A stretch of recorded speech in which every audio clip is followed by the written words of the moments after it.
안녕하세요. 저는 30대 후반 여자입니다. 저는 임신과 출산과 함께 시댁 식구들과 연을 끊게 되었는데요. 오죽했으면 저와 남편이 시댁과의 연까지 끊게 되었는지 제 이야기 한번 들어주실래요? 저는 누나만 2명인 종갓집 귀한 아들과 결혼한 며느리였고, 그와 반면에 저는 그저 평범한 집안의 외동딸이었어요. 종갓집 맏며느리. 생각보단 괜찮았어요. 시누이들이 있다고 한들 모두 시집들을 갔을 뿐더러 자식까지 있으니 산다고 바빠 저에게 크게 시집살이 시킨다거나 간섭을 하는 일도 없더라고요. 시모 역시 별다르게 저에게 트집을 잡는다거나 하는 일이 없어 많은 사람의 우려와는 다르게 평탄한 결혼 생활을 하고 있었어요. 남편 역시 집안일에 대한 모든 권한을 저에게 일임한 덕에 조그만 의견 충돌조차 없이 편안한 생활이 가능했죠. 단 한 가지 힘든 점은 있었어요. 그건 바로 몸이 조금 힘들다는 것이었어요. 종갓집 며느리답게 온갖 집안 행사를 맡아 해야 했고, 그 정도 힘든 것쯤이야 종갓집 맏며느리로 들어오면서 어느 정도 각오를 했던 터라 얼마든지 참아낼 수 있더라고요. 무엇보다 마음이 편하니 별것 아닌 것처럼 느껴지기도 했고요. 그래서였을까요? 저는 생각보다 빨리 임신하게 되었고, 저의 임신 소식에 평소 무뚝뚝하기 그지없던 시부에게까지 전화가 왔더라고요. 아가, 소식 들었다. 임신이라고? 네, 아버님. 병원 다녀왔는데 5주 됐다네요. 그래, 그래. 잘했다, 잘했어. 고맙다, 정말. 네가 복덩이구나. 아니에요. 운이 좋았죠. 그래, 항상 몸 조심해야 하는 거 알지? 언제 어디서든 조심 또 조심하거라. 다시 한번 고맙다, 고마워.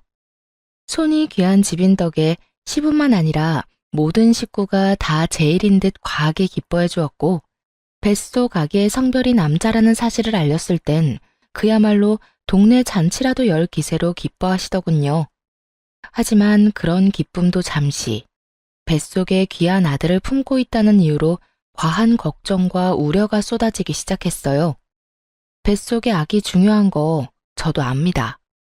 하지만 그 걱정도 적당한 선이 있는 건데, 시모를 비롯한 시누이들은 그 선을 점점 넘기 시작했고, 좋은 마음에서 시작했던 조언은 어느새 간섭이 되어가고 있었어요. 어느 정도였냐면 시누이들은 하루씩 번갈아 가면서 연락이 와 저의 일거수일투족을 감시라도 하듯 캐묻기 시작하더니 어느 날은 먹는 걸로도 간섭하기 시작하더군요. 올키에 몸은 좀 괜찮아? 입덧은 해? 아니요, 다행히 입덧은 안 할 것 같아요. 먹는 것도 잘 먹고 아직까진 자는 것도 잘 자고 있어요. 그래? 그러면 다행이다. 어제는 병원 다녀왔다고 했고, 오늘은 어디 나가? 아, 요즘 뭐 특별히 먹고 싶은 거 없어? 내가 택배로 보내줄게. 아, 오늘은 집에서 좀 쉬려고요. 요즘은 빵, 떡볶이, 국수, 이런 게 자꾸 먹고 싶은 거 있죠? 응? 그런 거 말고 몸에 좀 좋은 거 먹지. 이상하게 밀가루 들어간 게 자꾸 당기네요. 혹시나 병원에 물어보니까 스트레스 받지 말고 먹고 싶은 거 먹으라고 해서 조금씩 조절해 가면서 먹고 있어요. 아유, 그래도 안 돼. 밀가루 몸에 좋지도 않은데. 그러지 말고 내가 찾아보니까 임산부 식단도 있더라. 그거 보내줄 테니까 그렇게 챙겨 먹어. 전화 끊고 바로 보내줄게. 아, 네? 네, 알겠어요. 이쯤 되니 그냥 설득을 포기하게 되더라고요. 병원에서도 된다고 하는데도 시누이 본인은 절대로 안 된다고 하는데 제가 뭐라고 할 수가 있겠어요? 통화할 때마다 안부를 묻는다는 명목하에 하나부터 10까지 다 묻고, 이건 이래서 안 된다, 저건 저래서 안 된다고 설교와 간섭을 늘어놓는 게 시누이들의 일상이 되어가고 있었어요. 전 그런 시누이들의 행동이 기가 막히고 코가 막혔지만 뱃속에 애도 있는데 화를 내서 뭐하나 싶어서 그냥 대답만 하고 넘겨버리는 생활이 반복되고 있었죠. 그러던 어느 날 남편과 저녁을 먹고 있는데 한동안 잠잠했던 시모에게서도 전화가 오더라고요. 아가, 몸은 좀 어떠니? 저녁은 먹었니? 네, 지금 먹고 있어요. 몸은 괜찮고요. 식사는 하셨어요? 그럼 우리는 일찍 먹었지. 그나저나 너 예정일이 언제였지? 혹시나 해서 묻는 건데 당연히 자연분만 할 거지? 이건 또 무슨 말인가 싶더군요. 아직 배가 나오지도 않았는데 자연분만이라니. 물론 저도 자연분만이 싫은 건 아니었어요. 하지만 아직 초기인데 지금부터 자연분만 타령이 시작되면 출산할 때까지 이 타령을 들어야 한다는 상황 자체가 싫더군요. 그래서 이번만큼은 제 생각을 똑바로 말하기로 했어요. 자연분만이요? 아니 어머님, 저 아직 밖에 나가면 임산부인 줄 아무도 몰라요. 아직 그런 걸 결정하기엔 너무 이른 거 아닐까요? 물론 저도 상황만 된다면 자연분만 생각하고 있긴 한데 하여튼 그런 말 하기엔 너무 이른 것 같아요. 하지만 시모는 역시나 대화가 될 리가 없었고 더 심하게 자연분만을 강요하기 시작하더군요. 아니 얘, 상황이 된다면이 아니라 무조건 자연분만 해야지. 자연분만을 해야 아기한테도 좋고 머리도 똑똑하다고 하더라. 여러모로 자연분만이 좋아.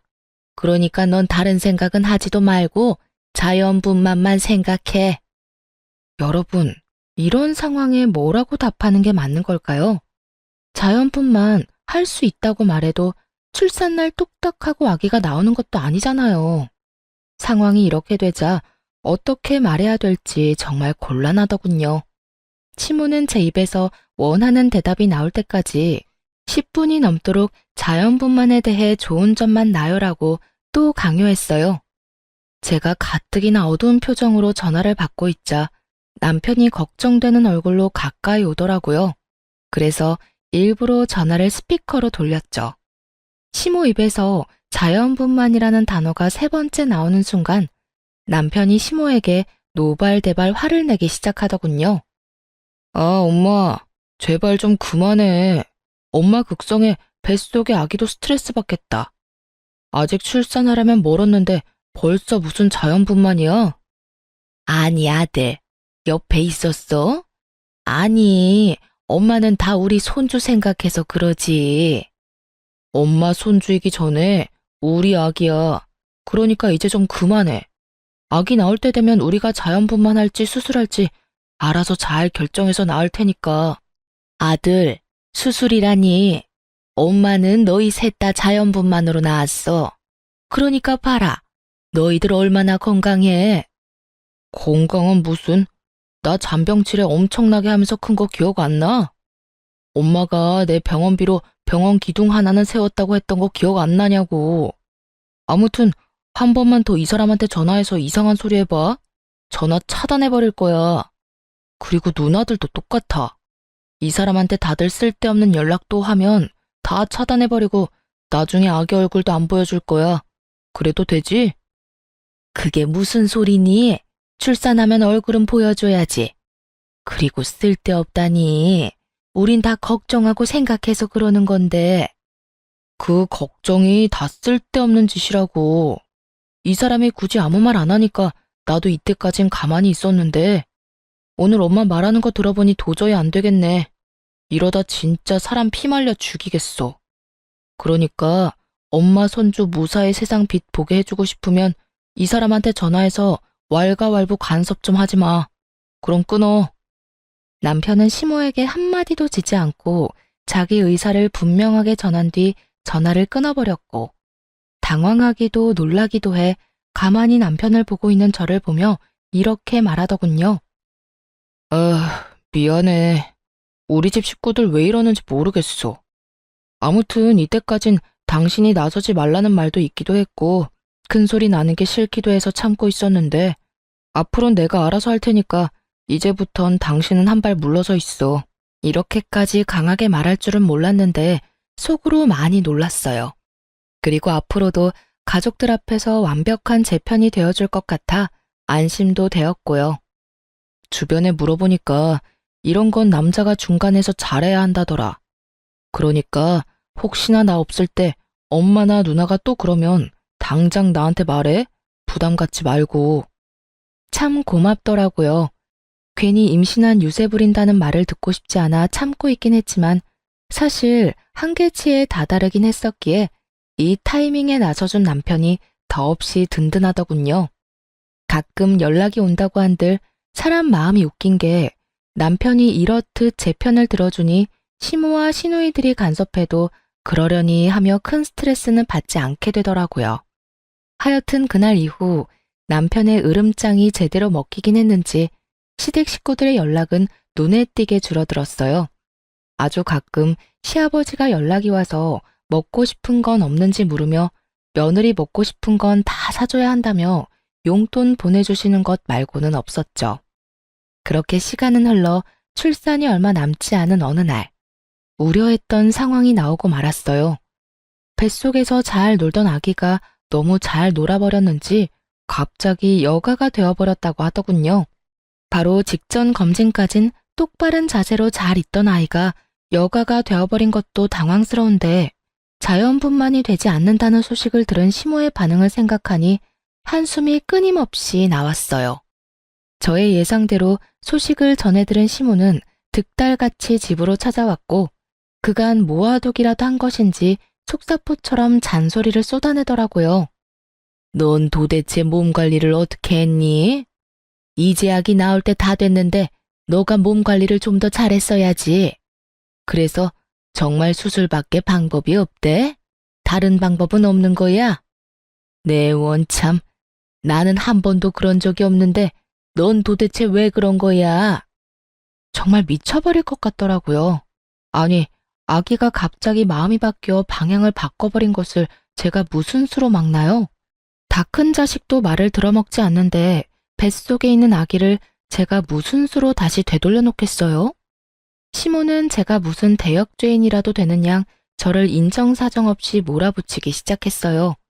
그래도 전 최대한 차분하게 설명하려고 애썼죠. 아니 어머님, 제가 이렇게 되고 싶어서 이렇게 만든 것도 아니고 잘 아시잖아요. 이건 어쩔 수 없는 일이라는 걸요. 병원에서도 이런 경우가 종종 있다면서 어쩔 수 없는 일이라고 하셨어요. 어쩔 수 없는 일? 네 뱃속에서 일어나는 일인데 뭐가 어쩔 수가 없어?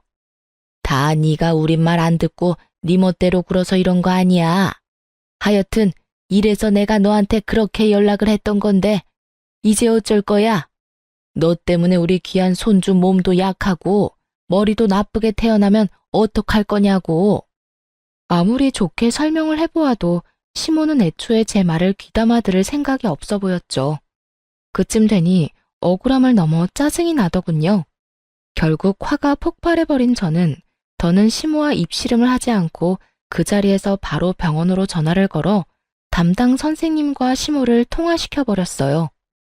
처음부터 시모는 우리 며느리 때문에 아기가 갑자기 여가가 되었다며 어떻게든 제 탓으로 돌려보려고 애썼지만 의사 선생님이 이건 아니다 싶었는지 좀 강하게 나무라기 시작하더군요. 전문의의 사실을 바탕으로 한 꾸중과 호통에 시모는 연신 헛기침을 하며 얼굴이 붉어졌죠. 원하는 말을 듣지 못하니 선생님이 뭐라고 하시든 전화를 무턱대고 끊어버리더군요. 전화를 끊은 시모의 표정은 분노로 가득했고 전 그런 시모를 보며 이렇게 말했습니다. 충분히 들으셨죠? 어머님, 제발 다른 데서 카더라식 거짓 정보만 듣고 저한테 나무라지 말아주세요. 선생님 말씀대로 이건 제 잘못도 아기 잘못도 아니고 어쩌다 일어날 수 있는 일이라고요. 그러니 이제 그만하고 돌아가 주세요. 저도 피곤해요. 제 말에 시모는 아무 말도 하지 못하고 한참을 저를 노려보더니 끝까지 입 한 번 떼지 않고 돌아가더군요. 상황이 이렇게 되니 전 아기를 출산하고 난 뒤가 더 걱정됐어요.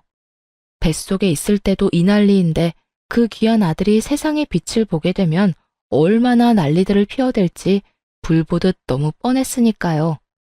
그렇게 저의 우려와 걱정이 커지는 사이 만삭을 지나 출산 2일을 앞두고 있었고 화장실이 급해 화장실로 갔는데 그날따라 소변이 끊이지 않고 계속 나오더라고요.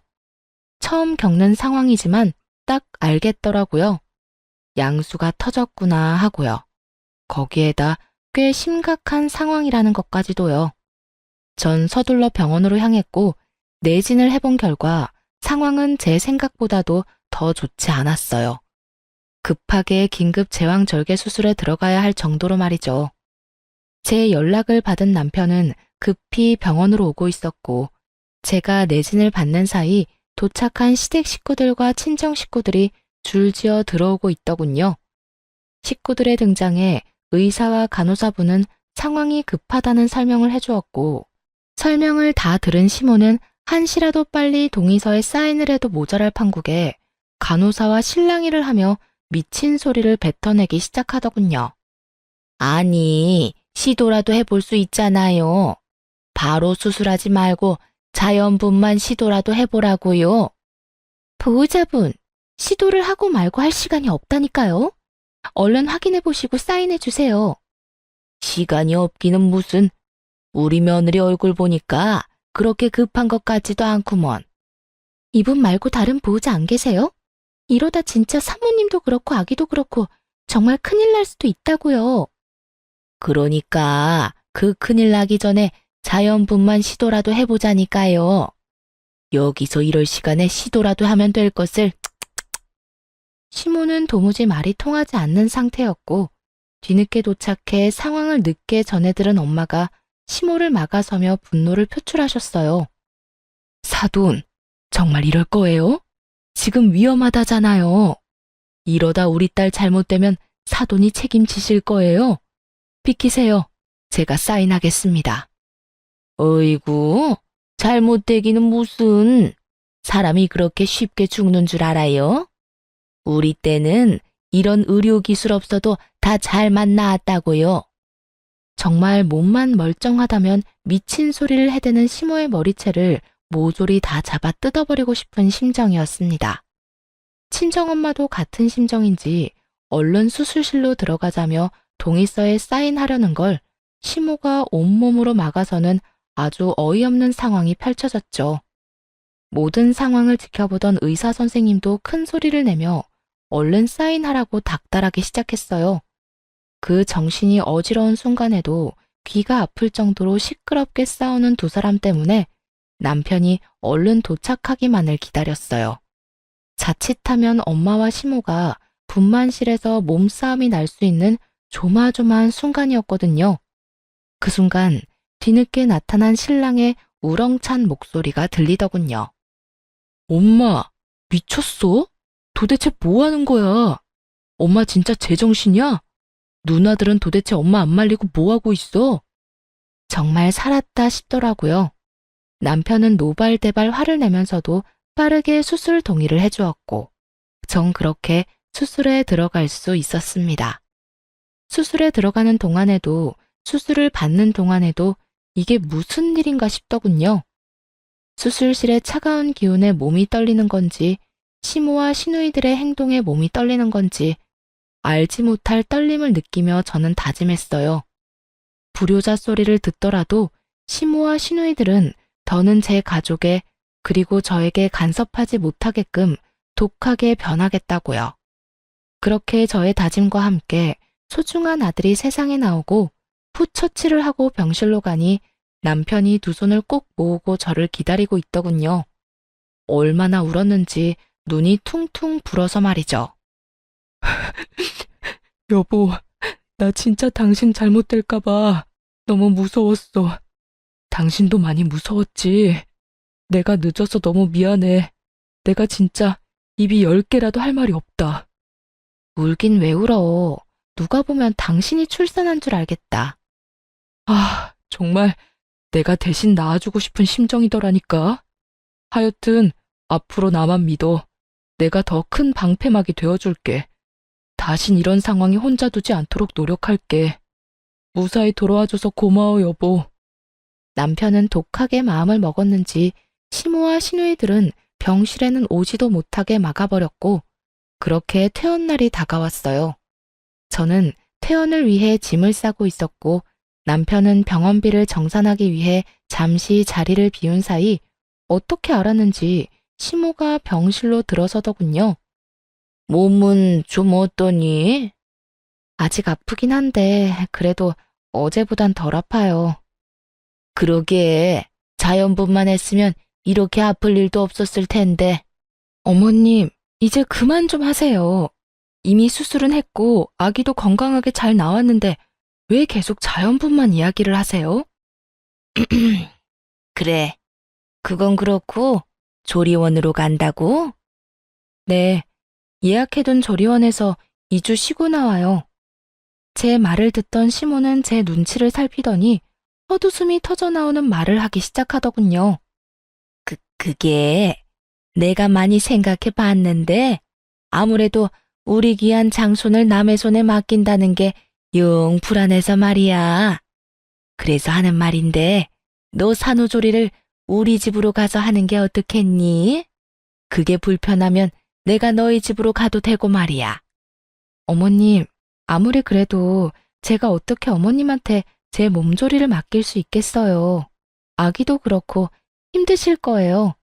그리고 어떤 걱정하시는지 잘 알고 있는데 그런 일이 일어나는 건 아주 극소수이고요. 제가 예약한 조리원 유명하기도 하고 평도 꽤 좋은 곳이라서 그런 걱정은 안 하셔도 돼요. 아무래도 전문가한테 맡기는 게 저도 편하기도 해서 그냥 조리원으로 갈게요. 어머 얘, 그런 걸로 치면 나도 전문가야. 내가 네 남편을 비롯해 애 셋을 키웠어. 그러니까 그냥 우리 집으로 가자. 내가 정말 불안해서 그래. 시모의 아집은 제 상상보다 더 대단하더군요.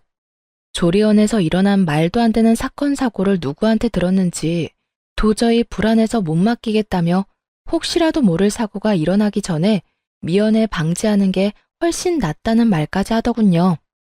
제가 아무리 좋은 말로 설득도 해보고 때론 싫은 티를 내며 거부도 해봤지만 시모는 의지를 굳힐 생각이 전혀 없어 보였고요. 사실 조리원 예약금을 시부가 내주신 거라 다른 여러 사연들처럼 조리원 비용이 아까워 안 보내려는 상황도 아니고 정말 장손이 다칠까봐 걱정되는 마음이 느껴져서 그렇게 기분이 나쁘지만은 않더라고요. 그렇게 저와 실랑이를 벌이는 사이 남편과 아빠가 병실로 들어왔고 남편이 시모의 앞을 막아서려는 찰나 전 그런 남편을 제지했어요. 이번에도 남편을 등에 업고 이 상황을 모면하면 당장은 편하겠지만 계속해서 그렇게 피해봤자 소용없다는 생각이 들었어요. 그래서 전 좀 더 독하게 나가기로 했죠. 이제 저도 지켜야 할 자식이 있는 엄마였으니까요. 그래요, 어머님. 제가 갈게요. 그 대신 저 정말 아무것도 안 하고 오로지 몸조리에만 신경 쓸 거예요. 삼시세끼 다 챙겨주시고요. 당연히 뒷정리는 물론이고 하루에 한 번씩 제가 있는 방 청소도 해주세요. 그리고 저는 수유하는 시간 말고는 아기 돌보지 않을 거예요.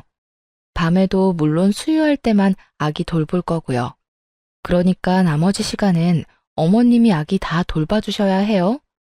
그리고 만약 지내는 동안 조금이라도 제가 불편하다거나 저한테 조금의 일이라도 시키시면 당장 짐 싸서 조리원으로 들어갈 거예요. 그래도 제가 어머님 댁에 가서 조리하길 바라세요? 이거 다 해주실 수 있어요? 시모는 잠시 멈칫하는 듯 했지만 이내에 다 할 수 있다며 호언장담을 하는데 결국 시모의 뜻대로 시댁에서 몸조리를 시작하고 말았어요. 시댁에 도착해 제가 머물 방에 가보니 참 뭘 믿고 집에서 산후조리를 해준다고 했는지 알 수가 없더군요.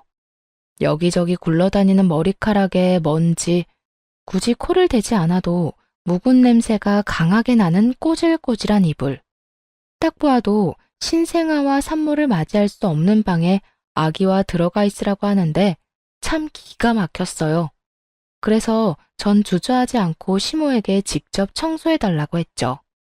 어머님, 방 청소 좀 해주세요. 먼지도 너무 많고 머리카락도 굴러다니고. 이불은 새로 세탁하신 건 맞죠? 냄새가 나는데. 그러지 말고 이불도 새로 빨아주세요.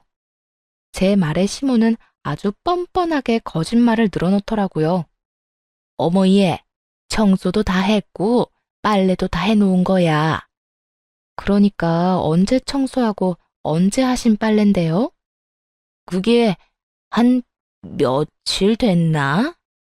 며칠은 개뿔이라는 말이 정말 목구멍 끝까지 올라오는데 얼마나 말을 삼키고 또 삼켰나 몰라요. 시모는 찔리는 듯 저의 눈치를 살피고 있었고 저는 한 차례 말을 삼킨 후 시모에게 이렇게 말했어요. 어머님, 제가 이래서 조리원에 가려고 했던 거예요. 요즘 조리원에 들어가면요. 하루에 한 번씩 청소 꼭 해주세요. 이거랑은 비교도 되지 않을 만큼 깨끗한 환경에서 지낼 수 있도록 해준다고요.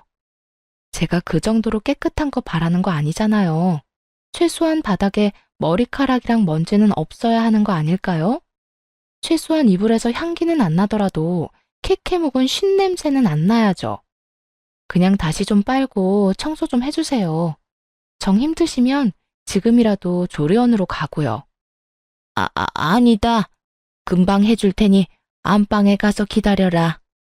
급하게 하지 마시고 천천히 하셔도 되니 꼼꼼하게 해주세요. 스팀 청소기도 있으시잖아요. 저 올 때마다 매번 시키시던 거요. 다 하시고 그걸로 한번 싹 밀어주세요. 저 혼자만 지내면 상관없는데 아무래도 신생아가 있으니 청결이 제일 중요해서요. 그래, 알겠다. 전 최대한 뻔뻔하고 담담하게 요구하려고 애썼고 시모는 표정이 좋지 않긴 했지만 철석같이 약속한 것이 있어서 그런지 저의 요구대로 다 들어주더군요. 시모가 좋든 싫든 어른에게 이것저것 요구해야만 하는 상황이 마음이 편하지 않았더군요. 때로는 내가 너무 심한가 하는 생각이 들기도 했고 그때마다 고개를 세차게 흔들며 마음을 다잡곤 했어요. 여기서 제가 물러서게 된다면 아마 모르긴 몰라도 육아를 하며 또 휘둘리게 될 것이고 전 죽었으면 죽었지 그따위 말도 안 되는 간섭을 육아하면서 받을 생각은 전혀 없었으니까요. 그렇게 시모는 점점 힘든 티를 내기 시작했지만 어떻게 하겠어요? 다 시모 본인이 자초한 일이었고 전 다른 건 몰라도 저 역시 몸조리만큼은 중요했으니까요. 시댁에 들어간 이후 시모는 전적으로 저의 뒷바라지를 시작했고 정말로 저에게 밥상까지 차려다 바치게 될 거라 생각하지 못했었는지 하루하루 지날 때마다 쑤신다는 곳이 늘어가더군요. 그러나 말거나 전 수유지옥과 트림지옥에 정신을 차릴 새가 없었어요. 새벽에 잠도 못 자고 아이를 돌보다 보니 아기가 잘 때는 저도 같이 지쳐 쓰러져 자고 있을 때가 많았어요. 그래서 시모가 모든 집안일을 혼자서 할 수밖에 없었죠. 그걸 보던 시부는 말년에 고생한다며 그러게 예정대로 조리원 가면 되는데 여편네가 이상한 고집을 피운다며 저 대신 혀를 끌끌 차셨죠. 아이만 3명을 키웠다며 큰소리 떵떵 치던 시모도 이 정도로 힘든 줄은 몰랐는지 날이 갈수록 말수도 줄어들고 얼굴살도 빠지셨더라고요.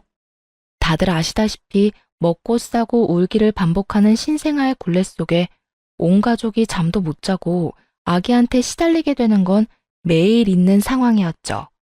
그렇게 일주일도 채 되지 않은 날, 시모는 폭발을 하고야 말았습니다. 그날도 역시 배불리 모유를 먹은 아기는 오줌을 쌌는지 서럽게 울기 시작했어요. 아기가 목청껏 울기 시작하니 시모는 짜증 가득한 얼굴로 방문을 세게 열더니 아기를 향해 고함을 질러버리더라고요. 아, 정말 그만 좀 울어라. 너 때문에 내가 정말 미쳐버릴 것만 같아. 어떻게 하루 종일 우니? 하루 종일 울어? 그렇게 귀하고 귀에 조리원에조차 맡기지 못하겠다고 똥꼬지 부려 데리고 올 땐 언제고 목도 제대로 가누지 못하는 생후 일주일도 안 된 아기한테 화를 내는 모습을 보고 있자니 정말 기가 다 막히더군요.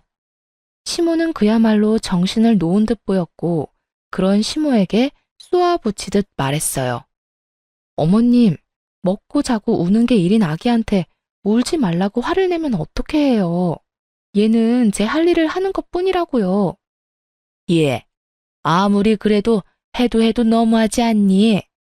밤에는 직접 애 보느라 잠도 못 자. 낮에는 빽빽 울어대는 소리에 잠도 못 자. 도대체 난 언제 자란 말이니? 귀한 손주도 하루 이틀이지. 나도 사람인데. 이렇게까지 울어대니 나도 당연히 짜증이 나지. 그러게 제가 이럴 줄 알고 조리원으로 간다고 했었잖아요. 그렇게 고집 부려서 데리고 오더니 고작 일주일도 못 버티고 이렇게 화내려고 큰 소리 치셨어요. 그리고 소리 좀 그만 지르세요. 애 놀라면 밤에 더 심하게 우는 거 모르세요? 제 말을 다 알아듣는 듯 아기는 타이밍 맞춰 더 큰 소리로 울기 시작했고 시모의 표정이 실시간으로 썩어가고 있더군요. 저는 불만스러운 눈빛으로 우는 아기를 달래기 시작했죠. 그랬더니 시모가 기어들어가는 목소리로 이렇게 말하더군요. 아가, 너 지금이라도 조리원에 들어가면 안 되니? 네? 그게 무슨 말이세요? 이제 와서 조리원을 어떻게 가요? 전 일부러 더 난색을 보이며 시모의 말을 받아쳤고 시모는 도저히 안 되겠다 싶었는지 아예 애원을 하기 시작하더군요. 나 정말 이러다 죽을 것 같아서 그래. 내가 나이가 몇 살인데 끼니 때마다 며느리 밥 시중 드는 것도 모자라 낮이고 밤이고 손주 시중 드느라 잠도 못 자. 그것뿐이니? 네 시아버지 눈치 보여서 그것도 그거대로 아주 힘들어 못 살겠어. 그러니까 제발 이제라도 조리원으로 가라. 응? 참 뻔뻔하다 싶더군요. 그러게 진작 제 말대로 했으면 서로 이렇게까지 얼굴 붉힐 일은 없었을 텐데 왜 고집을 부려서 이런 상황까지 만드는 것인지 이해도 되지 않았고요. 제가 여러 가지 생각들로 할 말을 잃고 시모의 얼굴만 뚫어지게 보고 있으니 주저리 아무 말 대잔치를 하기 시작하더군요. 네 말대로 전문가들도 있고 네가 먹는 밥도 거기에서 더 잘 챙겨줄 거다. 너도 시어머니한테 이거 해달라 저거 해달라 말하기 눈치 보일 거 아니냐. 아니요, 전 괜찮아요. 어머님이 아기를 이렇게 잘 맡아주시니 혹시 모를 사고가 안 일어나서 더 안심되던걸요. 애초에 어머님이 다 해준다고 해서 여기로 온 거라 눈치는 안 보여요. 아무튼 전 여기 좋아요, 어머님. 사실 불편한 것이 맞았지만 다신 시모가 말도 안 되는 아집을 부리지 못하게 더 시모를 몰아세웠어요. 제가 그렇게 해맑은 얼굴로 말하자 시모의 얼굴은 그야말로 흑빛이 되어가고 있었죠. 거의 울기 직전의 표정으로 마지막 수를 꺼내 보이더군요. 저기, 지금이라도 조리원에 가면 비용은 내가 주마. 얼마가 들든 군소리 하지 않고 다 주마. 아니 이참에 그냥 편하게 한 달 정도 가 있는 게 어떻겠니? 그러니 제발 시험이 살린다 생각하고 조리원으로 좀 가주려무나 이렇게 부탁하마. 이렇게까지 하는데 더는 시댁에 머물 이유가 없더라고요. 그래서 전 짐을 싸 집으로 돌아왔고 집에서 미리 알아봐 두었던 도우미분을 불러 시모가 준 돈으로 본격적인 조리를 시작했습니다. 한 달 동안은 그야말로 천국 같은 시간이었어요. 한 달 뒤 본격적인 독박 육아가 시작되자 그야말로 지옥이 펼쳐지더군요. 물론 남편도 많이 도와주긴 했지만 남편이 출근하고 나면 오롯이 혼자 육아를 감당해야 하니 집도 더러워지고 성격도 많이 예민해져 갔어요. 친정 부모님은 몸이 좋지 않으셨고 시댁에선 이젠 아기는 사진으로만 보는 것이 행복하다고 할 만큼 질려버린 상황이니 도움을 줄 사람이 없는 그런 상황이었죠. 상황이 그렇게 되자 처음에 마사지를 받을 땐 완모를 하고도 남을 거라고 했던 모유가 점점 마르기 시작하더니 아이에게 줄 수 없을 정도로 막히기 시작했어요. 남편이 육아와 살림을 함께 해주곤 있었지만 그것과는 별개로 엄마가 할 일은 너무나도 많았고 전 지쳐가고 있었죠. 결국 모유 대신 분유를 먹이기로 결정했어요. 분유를 먹이기 시작하니 젖병을 씻긴 해야 하지만 남편도 아기 밥을 먹일 수 있으니 그만큼 저에게도 여유라는 게 생기더라고요. 거기에다 굳이 수유하느라 선잠을 자야 할 일도 사라졌고요. 하지만 좀 살만해졌다고 생각했는데 조용하던 신우가 갑자기 날뛰더라고요. 그때는 남편이 아이 분유를 먹이던 중이어서 제가 전화를 대신 받게 되었어요. 여보세요? 형님, 저예요. 잘 지내시죠? 그럼, 올케는 잘 지내? 조리는 잘하고 있어? 아기 때문에 힘들지? 뭐 그렇죠. 이제는 좀 괜찮아지고 있어요. 그래? 그러면 다행이고. 그나저나 병훈이는 뭐해? 아기 보고 있어? 네, 아기가 배고프다고 울어서 남편이 분유 먹이고 있어요. 뭐? 올케, 설마 모유 수유 안 해? 언제부터? 원래는 모유 먹였었잖아. 말이 끝나기가 무섭게 신우이는 짜증이 섞인 목소리로 저를 혼내기 시작했어요. 다른 사람도 아닌 아기 엄마인 저에게 따지듯이 물어오더라고요. 역시나 제가 딱 생각했던 반응이었어요.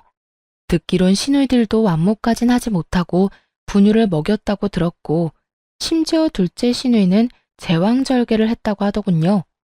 근데도 저한테 그 난리를 부리는 것을 보며 또 이 난리를 부리겠구나 했죠.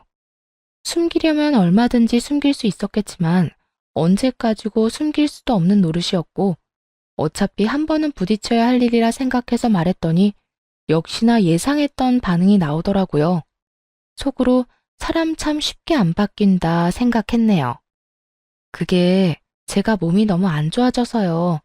그동안 도와줄 사람도 없고 남편도 바빠서 이리저리 무리를 좀 했더니 모유가 안 나오더라고요. 양은 적고 아기는 더 달라고 울고 해서 하는 수 없이 분유 먹이기로 했어요. 완모 가능하다고 해서 저도 완모까지 할 생각이었는데 나오질 않으니 어쩌겠어요? 아쉬워도 하는 수 없죠.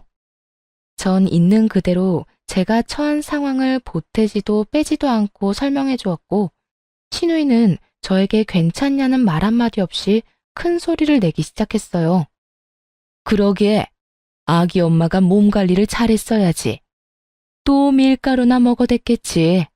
아유, 올케는 도대체 제대로 하는 게 뭐야? 정말 뭐 하나 마음에 드는 게 없어. 정말 어이가 없어 기가 다 막히더군요. 저요, 임신했을 때나 밀가루 즐겨 먹었지 평소에는 잘 먹지도 않아요. 거기에다 어린아기 독박 육아해보신 분들은 아시겠지만 혼자 아기 보면서 끼니 챙기는 게 어디 쉬운 일인가요? 대충 퍼먹고 쪽잠이라도 자면 다행 아닌가요? 시누이가 애도 없는 것도 아니고 뻔히 사정을 다 알면서 그렇게까지 몰아붙이니 더는 참을 수가 없더군요. 아니 형님, 그렇게 말하면 제가 섭섭하죠. 같은 여자로서, 아니, 같은 사람으로서 몸이 안 좋아서 모유까지 안 나온다고 하면 예의상 몸은 괜찮냐고 한마디쯤은 물어봐야 하는 거 아닌가요? 아니, 난 그게 순간적으로 흥분해서. 그래서 몸은 괜찮아? 아니요, 안 괜찮아요. 끼니도 제대로 못 먹고 잠도 제대로 못 자고 그렇다고 해서 누가 도와주는 사람 한 명 없고 그래서 모유가 안 나와서 저도 참 안타깝게 생각하고 있으니 형님은 더는 나무라지 말아주세요. 뭐라고? 옳게. 무슨 말을 그렇게 섭섭하게 해? 나는 다 먼저 육아해본 육아 선배로서 조언해주는 거야. 옳게도 할 거 아니야. 모유가 좋지 분유가 좋아? 아, 진짜 이런 말까지 안 하려고 했는데 지금 형님이 하는 건 조언이 아니라 간섭인 거 알고 계시죠? 그리고 몸에 좋다는 초유는 차고 넘치게 먹였고 요즘 분유도 좋게 잘 나와서 성장하는데 아무 문제 없는 거 누구보다 잘 아시잖아요. 형님도 완모 못 하셨으니까요.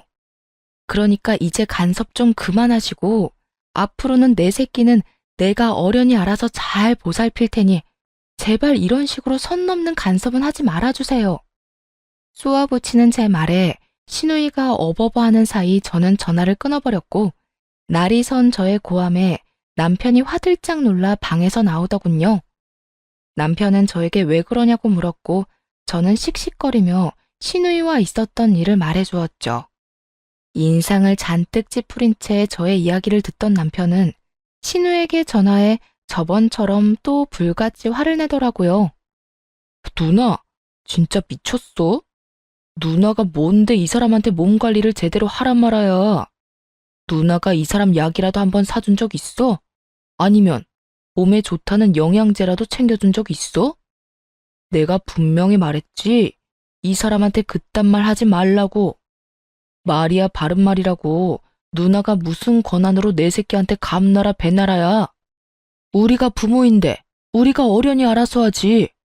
그러니까 앞으로 이 사람한테 전화도 하지 마. 나한테도 한동안 연락도 하지 마. 알겠어?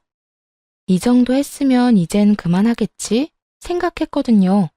그런데 신우는 참 포기를 모르는 여자더라고요. 며칠 동안 무서울 정도로 조용하던 신우이는 시부와 함께 시모, 둘째 신우이까지 대동한 채 집으로 왔더라고요. 이런 말하면 어떻게들 생각하실지 모르겠지만 전 오늘이 결전의 날이구나 싶었어요. 그 지긋지긋한 간섭의 고리를 완전히 끊어버릴 날이요. 이러한 제 생각을 알 리 없는 시모와 시누이들은 아기를 보며 행복한 시간을 보내는 시부와는 달리 아기는 뒷전이고 눈을 반짝이며 온 집으로 누비고 다니더군요. 뭐 하나 트집을 잡아볼까 하는 의도가 다분해 보였거든요. 세 사람은 집안을 둘러보며 되지도 않는 핀잔을 잡아대려고 애썼지만 제가 듣는 둥 마는 둥 대꾸도 제대로 하지 않으니 결국 모유 이야기로 바로 본심을 드러내기 시작했어요. 단유했다던데 그게 사실이냐? 다시 마음을 돌릴 생각은 없느냐? 분유보단 모유다. 여러 가지 말로 저를 설득하던 시모는 제가 마음을 돌려먹을 생각이 보이지 않자 남편을 몰아세우기 시작하더군요. 넌 이런 중요한 이야기를 왜 이 엄마한테 말도 안 한 거야? 하긴 제가 마음대로 다 휘두르는 대로 넌 입도 못 대고 있었겠지. 넌 지금부터 그렇게 네 마누라 치맛자락에 휘둘려서 나중에 우리 손주한테 정말 큰일이 생겼을 때 네 의견이라도 낼 수 있겠니? 이 엄만 참 걱정이 많다. 시모는 졸지에 남편을 마누라 치맛자락에 빠져 허우적거리는 남자로 만들어버리더니 저에 대한 적대감을 숨김없이 드러내더군요. 한참을 저에 대한 불만을 쏟아내던 시모의 입에선 결국 아직 한참이나 남은 제 아들의 교육에 대해서도 간섭하기 시작했어요. 정말 내가 이럴 줄 알았다. 자연분만도 못하더니 완모도 못한다는 게 말이나 돼? 우리 귀한 장손한테 도대체 네가 무슨 짓을 하는 줄이나 알아? 에휴, 이미 단유했다니까 그건 접어두고 앞으로가 중요한 거 알지? 네? 앞으로라니요? 뭐가 또 남았나요? 교육이 남아있지 않니? 넌 정말 엄마라는 애가 이렇게 생각이 짧니? 내가 이래서 마음을 놓을 수가 없다니까. 그래서 하는 말인데 앞으로 우리 장손이 뭘 배우고 어떻게 키워야 할지 나하고 네 시누이들이 도울 테니 부담스럽게 생각하지 말고 도움 받으려무나. 시모의 헛소리에 시누이들은 너나 할 것 없이 맞장구를 치며 그 말도 안 되는 말을 찬양에 가까운 동의를 하고 있었고 전 그런 세 사람을 번갈아 보며 따져 물었어요. 도움이요? 말이 좋아서 도움이지 아예 어머님 뜻대로 제 아들을 키우겠단 말이잖아요. 전 절대로 그렇게 할 생각 없으니까 그런 생각은 하지도 마세요. 네 생각이 왜 필요하니? 내가 그렇게 하겠다는데.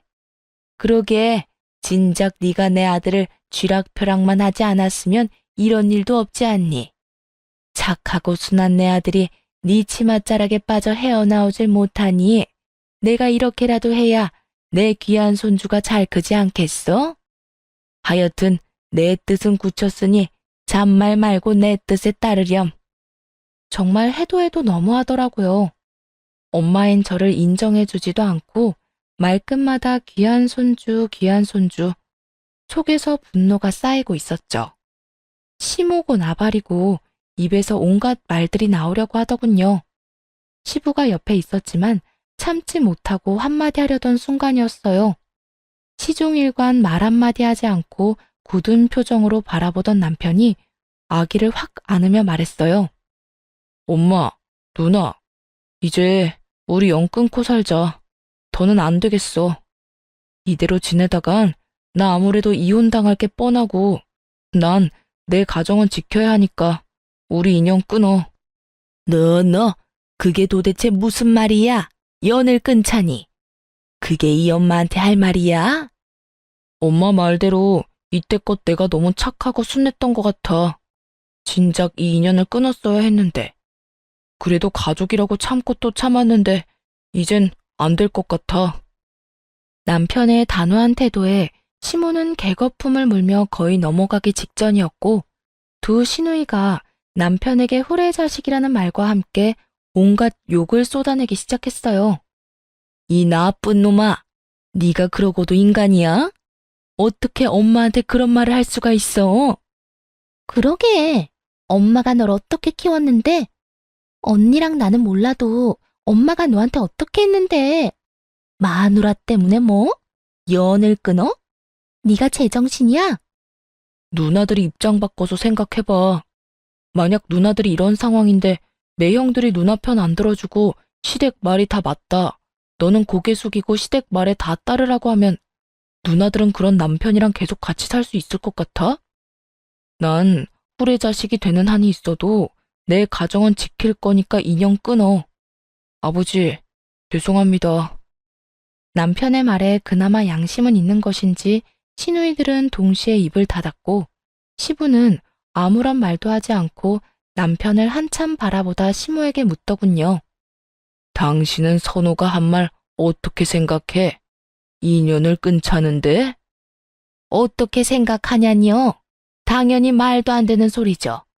이게 다 전연 때문이라고요.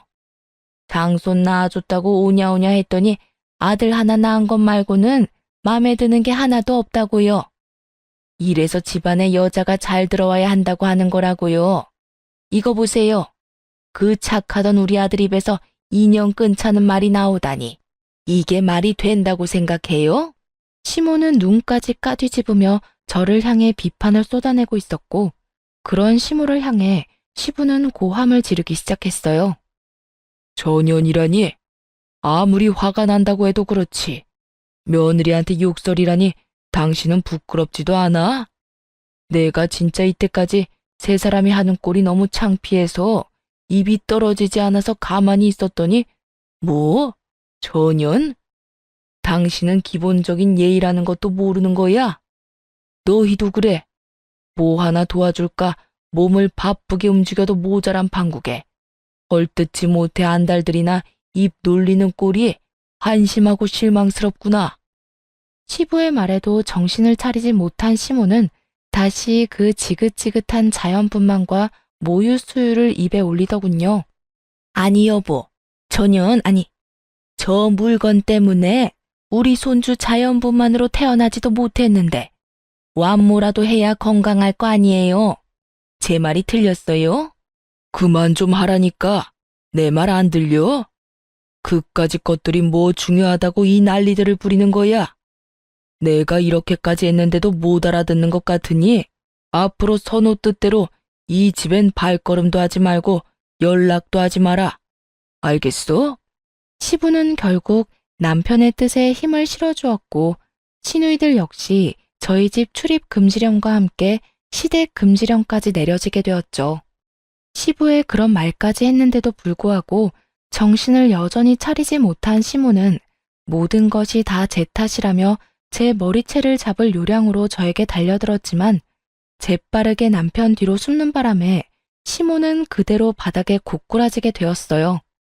그런 시모의 모습에 시누이들은 시모를 부축하기 바빴고 시모는 그런 시누이들의 부축을 받으며 며느리가 시어미를 밀어 넘어뜨렸다며 자신을 죽이려고 작정했다는 아주 말도 안 되는 곡소리를 내기 시작하더군요.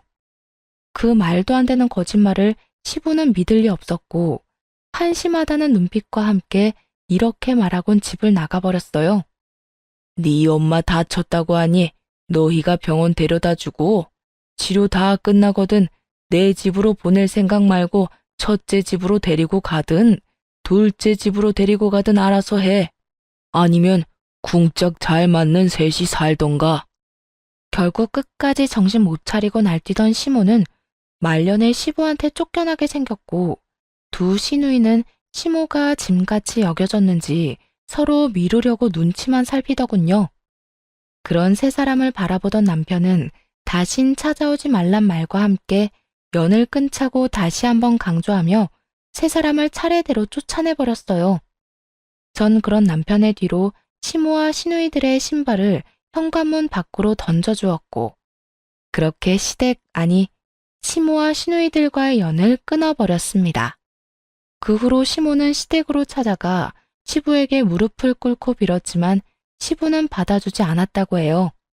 3개월이 넘는 시간 동안 시모가 날마다 찾아가 빌자 그제야 시모를 받아주었다고 하더군요. 물론 3개월이란 시간 동안 시모는 시누이들의 집을 전전하며 살았는데 둘 딸들이 얼른 나가라고 엄청 눈치를 줬나 보더라고요. 기가 팍 죽어서 시부 옆에서 잠자코 지내고 있다던데 지금까지 남편도 그렇고 저도 직접 연락한 적은 없네요. 아들 돌잔치 때는 시부만 참석했고 가끔 시부와 왕래하며 지내고 있죠. 남편과 시부는 저에게 세 사람과 영영 연을 끊고 살고 싶다면 그렇게 해도 상관없다고 해주었고 전 사랑하는 제 아들을 위해서라도 아직까진 세 사람과 왕래하며 지내고 싶진 않습니다. 남편은 여전히 저와 아들을 위해 기꺼이 가정에 힘써주고 있어요. 그 덕에 제 건강도 많이 회복된 상태이고요.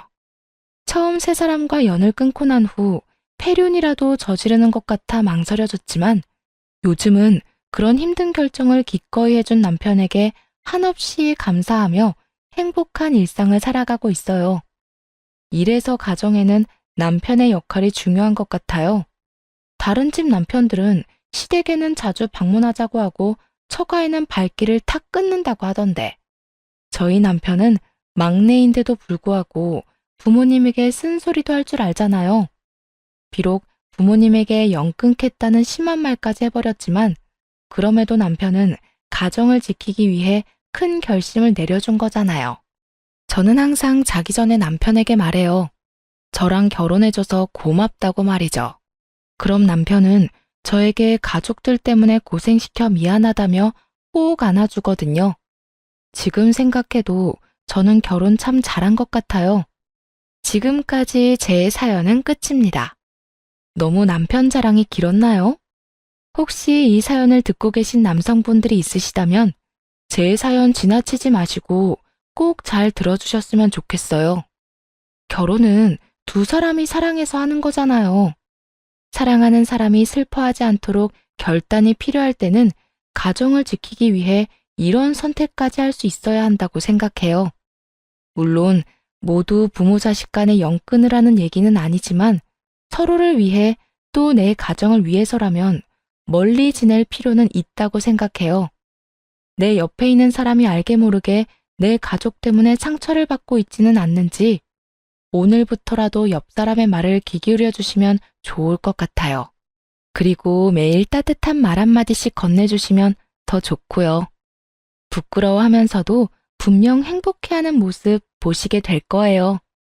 그런 말 한마디가 결혼 생활을 유지하는 큰 힘이 될 테니까요. 말이 너무 길었네요. 이만 마치겠습니다.